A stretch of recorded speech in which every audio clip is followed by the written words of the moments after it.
What's up, everybody? Kyle here. Let's talk wax with my updated prospect rankings for the 2024 season. I also call these rankings my Juggernaut rankings because they do encompass all players in the minor leagues under the age of 23.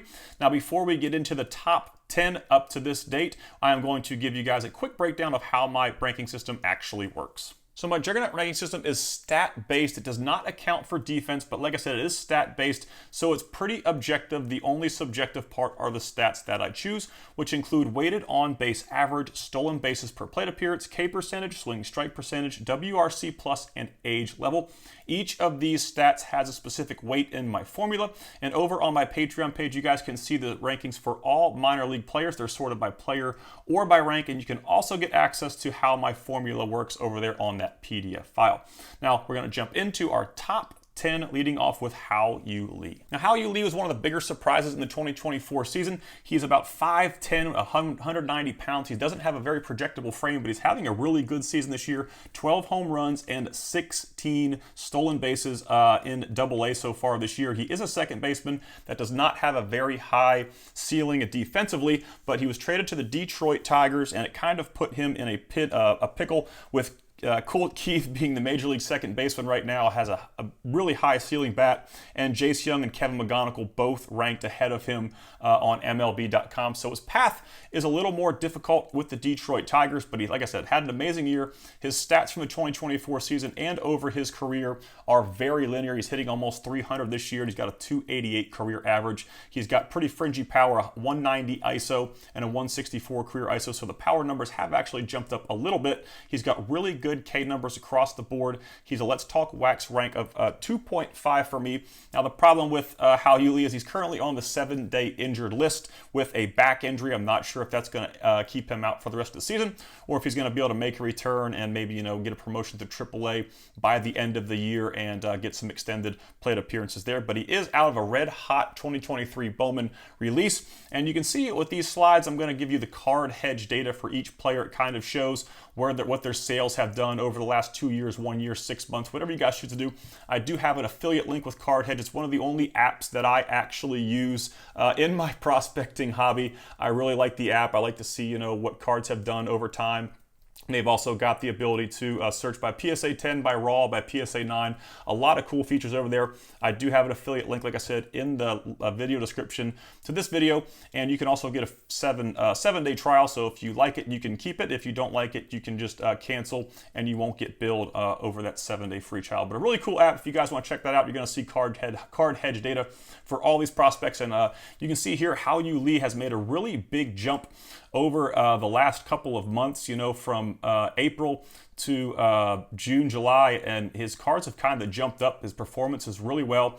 At one point, his cards were selling right around the $50 mark for a PSA 10. They're up above $100 right now. So he looks like he could be peaking right now, and I think the only thing that could get him any higher price-wise would be a call up to the major leagues, and a solid performance there. So definitely a guy who's had a lot of trending up in the 2024 season. At number 9, we've got Davidson De Los Santos, who was recently traded to the Miami Marlins, along with Agustin Ramirez, both big-time power bats with a first base type defensive ceiling. Now, De Los Santos is 6'1", 195 pounds. He played between AAA and AA this season. His defensive ceiling is not very high. As I just mentioned, it's probably going to trend more towards first base than third base, especially at the major league level. He's still pretty young at 21.2 and currently leads all of minor league baseball in home runs with 36. So the hottest power hitter in 2024 this year. You can see his prices have absolutely skyrocketed since March. His prices are way up on this card hedge data for the raw Bowman 2023 Bowman Chrome Auto. He is out of the 2023 release. He has a first Chrome, I believe, in 2023 Bowman, and his first Chrome Autos are in 2023 Bowman Chrome. But you can see here, based on data, that stuff has gone up. It's kind of plateaued right around May and gone up and down. It's kind of downward trending now, but that's what usually happens around August. Once the football starts coming on TV, we do see a slight dip and a slight decrease in interest in baseball, and especially Bowman Chrome Autos. But to the numbers here, average-wise, he hits for average, he hits for power. He's kind of got like old-school Kyle Manzardo-esque numbers here. The only problem with De Los Santos is his aggressive nature. He does have a 5.8 walk percentage in 2024 and a 6.3 walk percentage on his career. So he does not take a lot of walks, and it's going to kind of be interesting to see how that unfolds at the major league level. But he's got 36 home runs. He's not going to be a stolen base threat. And as I said before, his cards have kind of plateaued right now, and I don't see them going anywhere until he gets a call up or performs at the major league level. At number 8, we've got Robert Calais, who is the 12th youngest player in Low A after his recent promotion to the level. He spent the majority of the season in the Complex League, where he did a lot of damage there. Hit .344 with a .290 ISO between the Complex League and Low A, 18.8. A very exciting young player. The production numbers have been excellent since being signed. I think he was back in the 2023 class. He increased his K percentage from 22 to 28 from the Complex League to Low A, which is something to keep in mind. And the walk percentage dipped from about 15 to 8% in the Complex League. So his K numbers did get a little bit worse after his promotion, but they're pretty solid in general. A 23.5 K percentage across the board here between the 2024 season and his career isn't too bad. And I do like the walk percentage, although at the lower levels, walk percentages do tend to be a little bit inflated because pitchers just don't have very good command in the Complex League and Low A. When you get to High A and Double A, you see players taking a lot of walks. That kind of screams to me advanced approach, but we're not really sure what we're going to get out of Calais. Like I said, he's still doing pretty well in Low A, and that's usually the first test for some of these young prospects. He's got 12 home runs, 15 stolen bases on the season. He's a Let's Talk Wax rank of 2. If you guys want to see my Let's Talk Wax ranking system, you can also click in the description, and I've got that at the very bottom kind of listed out what each number means. He is out of 2024 Bowman, and you can see his card hedge data. He's just been up and down right around a $35 auto since release. He's had a few spikes, so maybe if you get a good offer on a card, you could always buy back in at a lower price, but it's been around $35 auto. There haven't been any huge spikes, and that could be in part because he plays for the Colorado Rockies, who do not develop prospects very well. I think the last prospect homegrown to have a lot of success in that organization has been Ezekiel Tovar, so not a lot of luck developing prospects with the Colorado Rockies, but he's definitely a guy to keep an eye on, because if he performs like this in High A and Double A next year, I do foresee his cards going up a little bit higher than $35. Now, if you guys enjoy this content and you want to help support my channel, I've got a ton of exclusive content over on my Patreon page. It's only $5 a month to join, and there's lots of stuff to keep you guys busy over there. I've got first chrome and autograph checklist breakdowns for every release since 2019, including my recently published 2024 Bowman Chrome autograph checklist breakdown that lists the Let's Talk Wax rank for each player. I think there's over 125 players on this breakdown between the pitchers and position players. It's got their career stats, a write-up, and like I said, it ranks every player, and it also tells who has a first auto and first chrome, and I've got those for all releases all the way back to 2019. Now, if you guys are into breaking, I've also got team break guides for every Bowman release since 2020. And that also includes my 2024 Bowman Chrome Team Break Guide, which organizes every player with a first Chrome or first Chrome auto by team and lists a Let's Talk Wax rank. And I also rank each team, and I include the rookie card autographs on that checklist as well. I've got a top 100 Bowman Chrome autos under $50 list and a top 100 Bowman Chrome auto list that I update about once or twice per year. And we've also got a private Discord server with daily prospect news, promotion, and call-up information, general hobby discussion, grading help, buy, sell, and trade.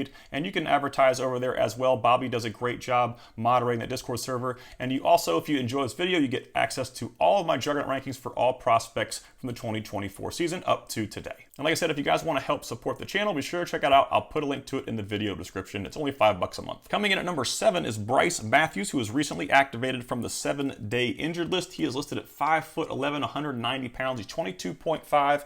Played between High A and Double A so far this year. He is a shortstop prospect for the Houston Astros. He has some big power. He has some pretty decent contact skills.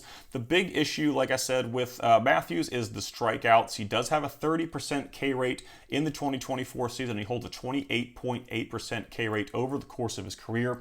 There's a ton of athleticism, a ton of projection here with Matthews, but I think he also comes with a ton of risk. He's got 15 home runs and 27 stolen bases, so he's a very high-profile speed power prospect. I know a lot of collectors don't prefer the Astros. The Astros seem to get hated on everywhere they go since the trash can scandal.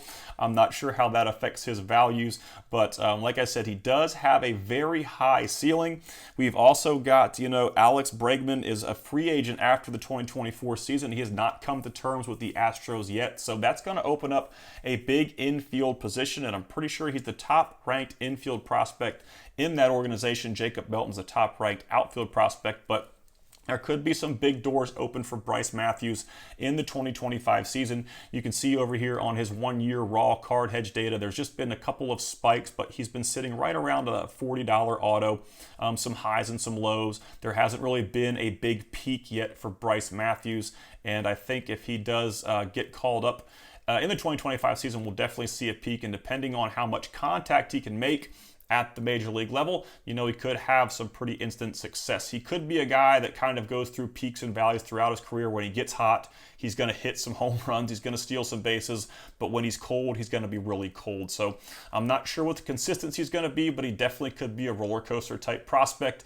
that maybe you buy into when he's really hot, and maybe you sell when he's really hot and buy back into when he has some dips. So you can see that's kind of how the trend is here. It's kind of dippy and high pointed, but he's out of 2024 Bowman, and he's definitely a high risk but a high projection prospect. At number 6, we've got Luke Keeschall, who's another big surprise coming into the 2024 season. He was definitely a guy that I thought could have been a sleeper, but I did not anticipate him performing this well over the course of the season. He's listed at 6 feet tall, 190 pounds, a pretty decent sized build, but there's not a lot of physical projection there with Keeschall. 22.1, playing between high A and double A.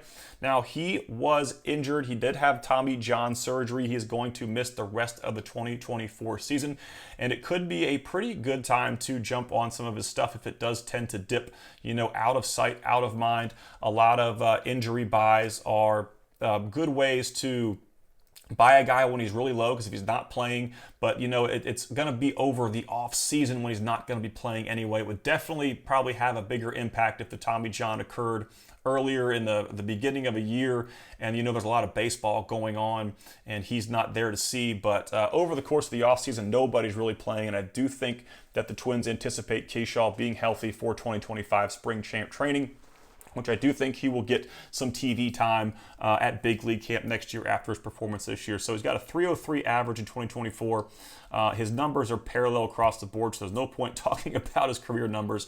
He's got a 17.2 K percentage, a 13.3 walk percentage, 15 home runs, and 23 stolen bases. A very dynamic player. He can play second base, shortstop, third base. I don't know if he's going to play a shortstop at the major league level. He's probably going to be more second base oriented once he gets to that level. He's a Let's Talk Wax rank of 2, and you can see over the course of the year, back in January before the minor league season started, his cards were selling right probably about the $30 mark, $20 mark, but they've jumped up quite a bit. There's been some peaks up here for PSA 10s as high as $200 for some of his PSA 10 stuff. So he has definitely increased. I don't think we are going to see a peak anytime soon, like I said, with the injury, but how he performs right now. The cards are the highest they've ever been, but I do think there's some more room, if he goes on TV next year in 2025 spring training and performs like he has. But it's going to be very difficult to repeat this season. I've seen a lot of guys have extremely good seasons, but they weren't able to quite repeat those seasons the following year, and their cards did dip a little bit. But just understand that this is going to be a very difficult set of numbers for him to reproduce, and I think the only way he's going to go up, is with call-up success on TV or something like that, because there's a very good chance if he starts the season in Double A, Triple A next year that his numbers just aren't going to be able to keep up with what he did in the 2024 season. But he's out of 2023 Bowman draft, which is a pretty hot release right now. Another interesting prospect who cannot stay off of the Juggernaut top 10 is Luke Adams. I think there's a lot going on here. You see the 232 average, and you're like, what the heck is this guy doing, on a top 10 list? He doesn't hit for any average. There's a lot of power here with Luke Adams, and he does take a considerable number of walks, and I think that helps his weighted on base average tremendously. He doesn't strike out, so a lot of the jumps that he makes are based off of his K numbers and the power that he has, 11 home runs and 28 stolen bases. He's got pretty good straight line speed so far at the high A level. I'm not sure he's going to be an impact runner at the MLB level, But very interesting prospect. He plays third base, first base, outfield. Not a huge defensive ceiling. I think third base would be his ceiling defensively. 20.4, plays in high A. Some interesting things about Adams. He's second in high A behind RJ Schreck in home runs with a sub 7% swing percentage. So RJ Schreck is leading the group of sub 7 swing percentage home runs, and Luke Adams is second place. And what that means is among all players with a sub 7% swinging strike percentage, which is not a lot of players because it's a very difficult feat. It means when he swings, he makes contact 93% of the time. And like I said, when you compound his contact ability and the way the ball comes off the bat, you kind of see the picture of what you're going to get with Luke Adams. He's also number 7 in all of minor league baseball in walk percentage with players that have 300 plus at bats. So the approach and the power here are pretty cool. Now, number 4, this is not going to be much of a shocker. Roman Anthony, having probably one of the best minor league seasons of any player in minor league ball right now. I do think that Roman Anthony could be a top 5 prospect in the 2025 rankings. There's just so much going on with him that's very, very special. He's got the highest WRC plus of any player in both AA and AAA that is 20 years old or younger. So WRC plus pretty much just measures how complete of a player you are. The average rank for WRC plus is 100, and Roman Anthony is way above that. So he does have some elevated ground ball to fly ball rates. You're going to see me talk about that with Samuel Basallo. If he gets the ball in the air more in 2025, like Basallo, I do think there's going to be more home runs. He's got 18 home runs and 16 stolen bases on the season. He played the majority of the season at 19 years old in AA and AAA, and he's got 18 home runs and 16 stolen bases. The kid also has a legitimate shot to stick in center field, and playing center field for the Boston Red Sox is definitely going to help your card values, upon call up. So a very special player, 278 career batting average, a 194 career ISO. He's got pretty solid K numbers. He does take walks. He's a Let's Talk Wax rank of 1, the highest rank on this top 10 list. I'm just a big fan of Roman Anthony, and I still think he has a lot of climbing to do in the prospect rankings as far as the mainstream ones go. Right now, he would probably easily be a top 5 for me with some of the graduates that we had in 2024. His card prices haven't really changed too much. They've taken a little bit of a dip since the 2023 season here, according to the data. But his stuff is still pretty expensive. And like I said, after the season that he's had this year, is probably going to take a call up or performance at the major league level to get those prices to kind of go up again. I think he's done as much damage as he can in the minor leagues. And that's something that we see with a lot of things, a lot of players in prospecting is, there's only so much good you can be in the minor leagues. And Roman Anthony is that good in the minor leagues right now. So continuing to perform like this isn't really going to increase his card value. Something big has to happen, like another step has to be taken, I think, for his cards to jump. So like I said, we are entering football season though, and you could probably find a lot more value buys while football is on TV. But Roman Anthony definitely going to be one of the top prospects in minor league baseball in 2025. Number 3, we've got Samuel Basallo. He is the youngest player in AAA at 20.1 years old. He's got a big projectable frame from the left side, 6'4", 205 pounds. The thing with Basallo is the defensive ceiling, which I'm not sure. Even if he's good enough to catch at the major league level, is he going to catch in front of Adley Rutschman? I think he could catch, for an Adley day off. Maybe he could catch like every 4th game, every 5th game. But his ceiling defensively is probably going to be at first base and DH. And that's the only thing that really worries me about Basallo, because the bat is impact. I think he is going to have a very high chance of having success at the major league level. The bat really reminds me of Kobe Mayo, and it's a very big bat. I'm not sure defensively what he's going to do. He has a 283 batting average in 2024 at 20.1 years old. Now, that 20.1 years old now, played the entire season pretty much at 19 between AA and AAA, hit 283 with 17 home runs. And he's kind of like mentioned before, Roman Anthony. He does have some elevated ground ball to fly ball rates. And if he gets the ball in the air more, his power numbers should jump up quite a bit. So definitely some projection there, some some stat line scouting. We can't determine what these guys are going to do in the offseason, if they're even aware that they want to get the ball in the air more. If the Baltimore Orioles are working on that with Basallo, but it's definitely something that you notice in the stat line that he does have I think it's like a 1.25 ground ball to fly ball rate, which isn't bad, but there's still room for improvement there that could result in more home runs, and more home runs results in more value for your cards. So he has actually gone down a little bit. His PSA 10 values have slowly crept down. And I just think it's because he isn't putting up wow numbers. I don't think people realize how young the kid is. He just kind of gets lost, in the hindsight. He's only hitting 280, but with 173 ISO, so it's not like he's a 300 plus, 200 plus hitter, but he's 19 years old playing at the top tier leagues in minor league baseball, and I think a lot of collectors tend to forget that, or maybe not even recognize it in the first place. He doesn't have 25 home runs, so we're not going to worry about him, but his stuff has gone down, and I do think it's a good time to look into. It's probably the best prices he's had since looking according to here, since this October 22nd. His cards are PSA 10s are right around like $250, and now they're down to, I think his 2-year average is 253, and now you can see they're down to about 150. So definitely prices are down for Basallo out of 2023 Bowman Chrome. Now, I'm not saying that they're going to rise anytime soon. I'm just saying that right now, based on this card hedge data, his cards are extremely cheap, the cheapest that they've been in about 2 years. Now, the next two players on this list, you're going to see significant jumps in value over the course of a 1-year period. Trey Morgan, who has had an immaculate season in 2024, a left-handed hitter with the Tampa Bay Rays, 22.2, former LSU, go Tiger. Between low A, high A, and double A, he's hit 349.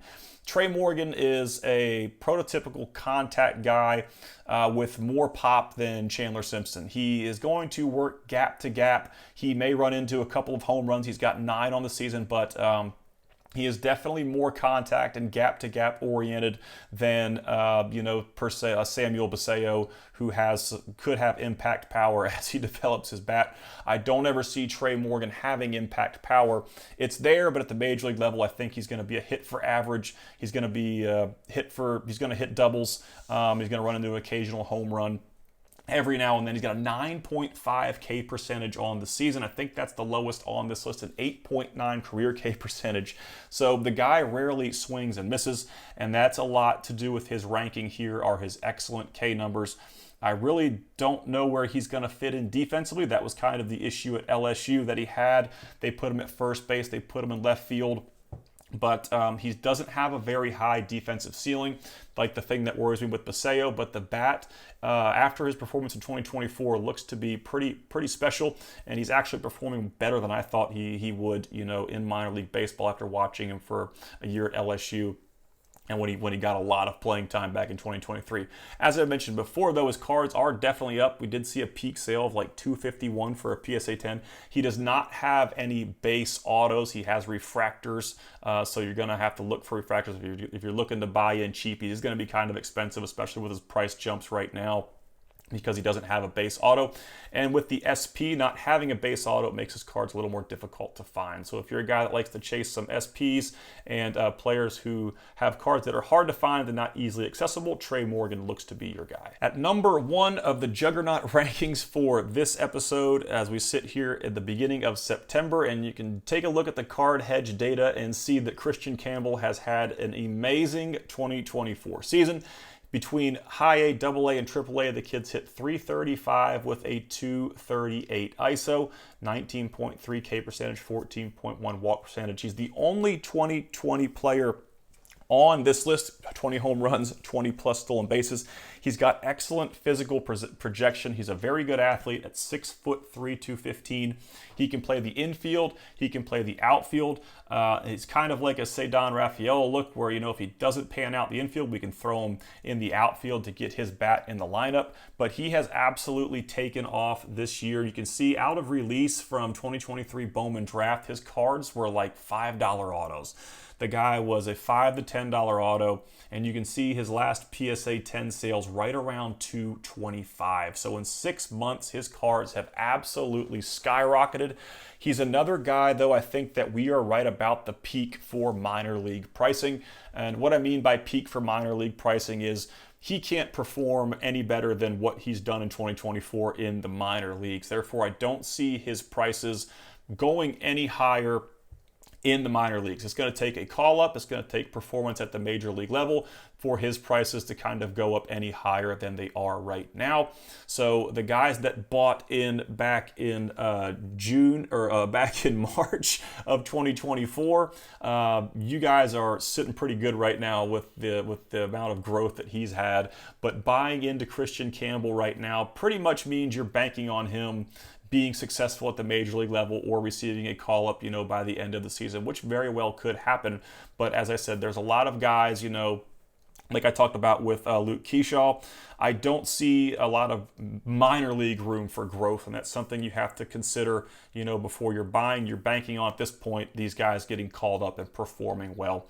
And you can get call-up sales as well. People are going to, see Christian Campbell got called up. They're going to want to jump on his stuff immediately just for the chance to see if they do perform at the major league level. And, that would be the next big jump. So understand what I mean when I say about peaking out in the minor leagues versus peaking out as a player. I just don't foresee Christian Campbell being able to repeat a season like he has in 2025 if he doesn't make his debut.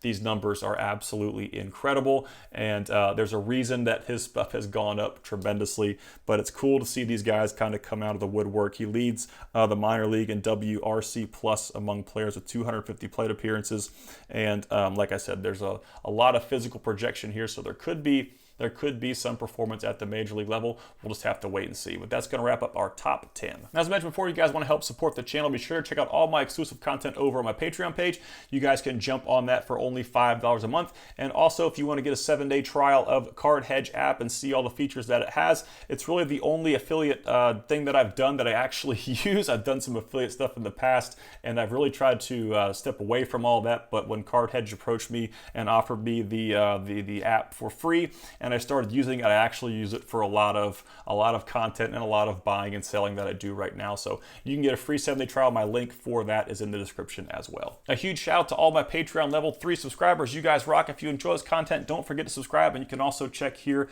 You can see my top 25 2024 Bowman Chrome video. That's a long one, but it's worth the watch if you guys want to know what's going on with that release that comes out on September 11th.